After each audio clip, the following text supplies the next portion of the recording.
할머니하고 손자가 이 얘기를 하는 거예요. 할머니가 손자한테 물어봤습니다. 어린 손자한테, 야, 너는 커서 너는 뭐가 되고 싶니? 그랬더니 군인이 되고 싶다 그랬어요. 그래서 군인이 돼서 전쟁에 참가하고 싶다. 그렇게 할머니한테 얘기했어요. 그때 할머니가 그 손자에게 군인이 되면, 그래서 전쟁에 참여하게 되면 적군의 총알에 맞아서 죽을 수도 있다. 위험하단다. 그렇게 얘기했어요. 그랬더니 이 손자가 할머니한테 뭐라 그랬게요? 아, 그럼 나는 적군이 될래요. 그랬대요. 이 이야기가 오늘날 우리 신자들이 가지고 있는 마치 이렇게 뿌리 내리지 못하는 부평초와 같은, 이것도 좋고 저것도 좋고 나에게 유익이 되면 그런 이 상황을 한마디로 이렇게 우화로 이야기해 주는 것 같습니다. 한국의 서태석 씨라는 분이 계신데요. 이분은 40년 동안 위조 집회만 감별해온 장인입니다. 이분이 쓴 책이 서태석의 진짜 인생이라는 책을 썼는데, 이분이 일본에 위조 지폐를 200장을 구별해낼 수 있다고 합니다. 그래서 1년 동안 이분의 손에 의해서 적발되는 위조 지폐가 약 15만 달러 정도 된다고 그래요. 그러니까 엄청난 거죠. 이분의 책이 제가 읽어보진 못했어요. 근데 어떤 분이 아티클을 쓴 거를 보니까 이분이 책에서 이야기하는 것이 이런 것 같다. 그렇게 이야기를 하는데, 99% 비슷해도 비슷한 거는 가짜라는 거예요. 99% 비슷해도 비슷한 건 가짜라는 겁니다. 비슷한 거를 그러면 성경은 뭐라고 얘기를 하고 있나? 우리가 소위 이단이라고 얘기를 하기도 하지만 성경은 그걸 사단이라고 이야기합니다. 사단도 비슷하잖아요. 복음이라고 하는 것은 생명이 달려있는 문제인데, 영원한 생명을 우리가 비슷한 가짜에게 맡겨서는 안 될 것입니다. 성경의 일관된 가르침은 뭐냐 하면, 복음은 오직 하나라는 겁니다. 오늘 본문이 있는 갈라디아서 1장 4절 말씀, 여러분들이 이 말씀은 항상 외우셨으면 좋겠어요. 이게 복음의 핵심되는 내용인데요.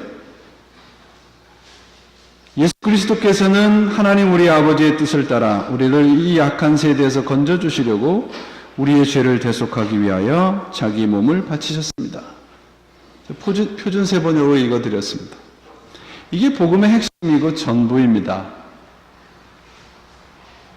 프랑스의 사상가 장 보들리아르라는 분이 있는데, 이분이 우리의 삶은 진짜가 아닌 가짜, 그러니까 진짜보다 더 진짜 같은 가짜에 의해서 지배를 받고 있다는 얘기를 했어요. 그럼 왜 사람들이 진짜 같은 가짜에 의해서 지배를 받고 사는가?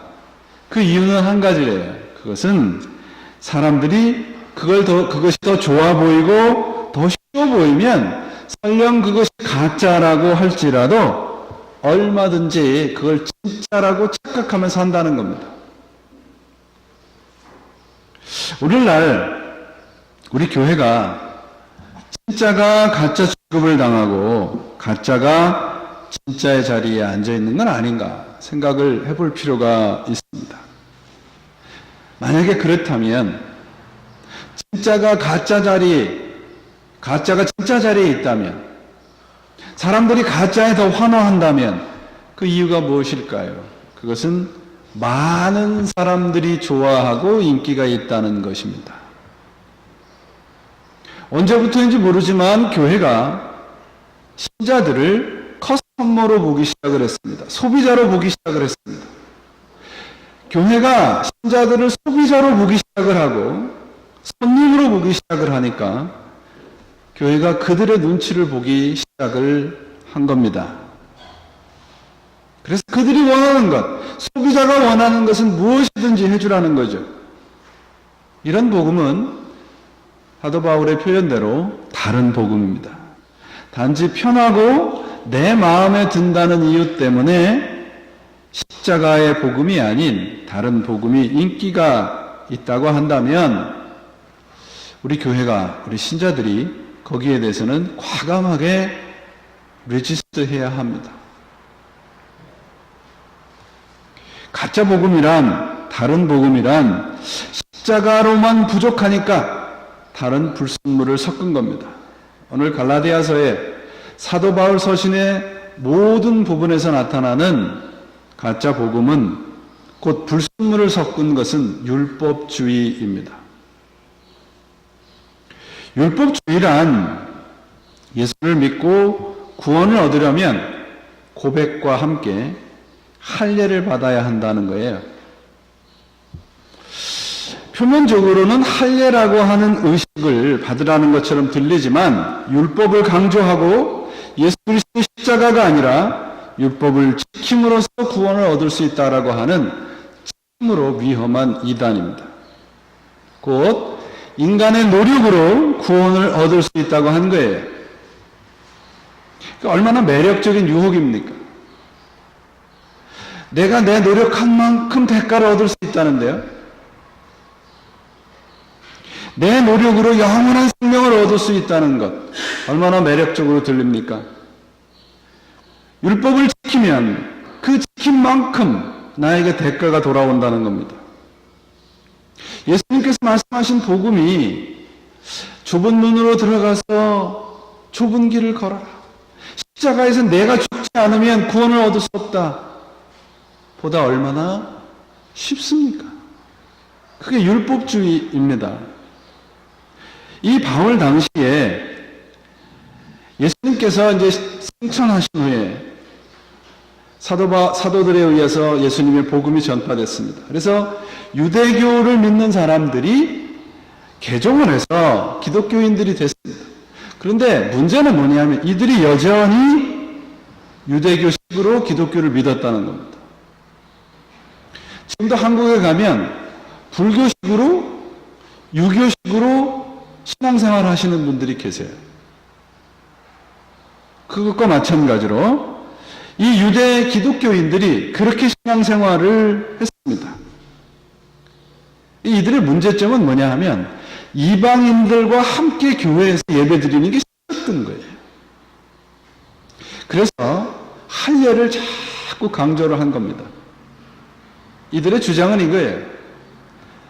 이방인들이 먼저 할례를 받고 유대인이 된 후에 세례를 받아야 기독교인이 될 수 있다. 구원을 얻을 수 있다고 가르친 겁니다.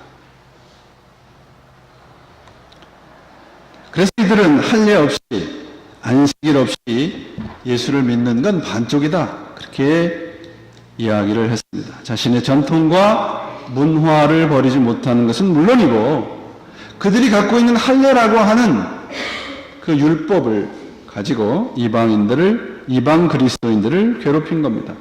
선민이라는 특권의식을 버리지 못한 것이죠.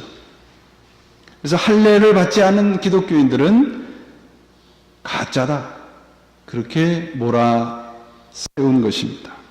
오늘 본문에 보면 사도 바울이 디도를 데려가죠. 디도와 함께 간 것은 디도는 이방인입니다. 사도 바울이 디도를 데리고 예루살렘에 올라간 것은 의도적인 거예요. 너희들이 주장하는 할례를 받아야 구원을 받는다라고 하는 것은 거짓말이다라고 하는 것을 그들 눈앞에서 증명해 보이기 위해서 디도를 데리고 간 겁니다.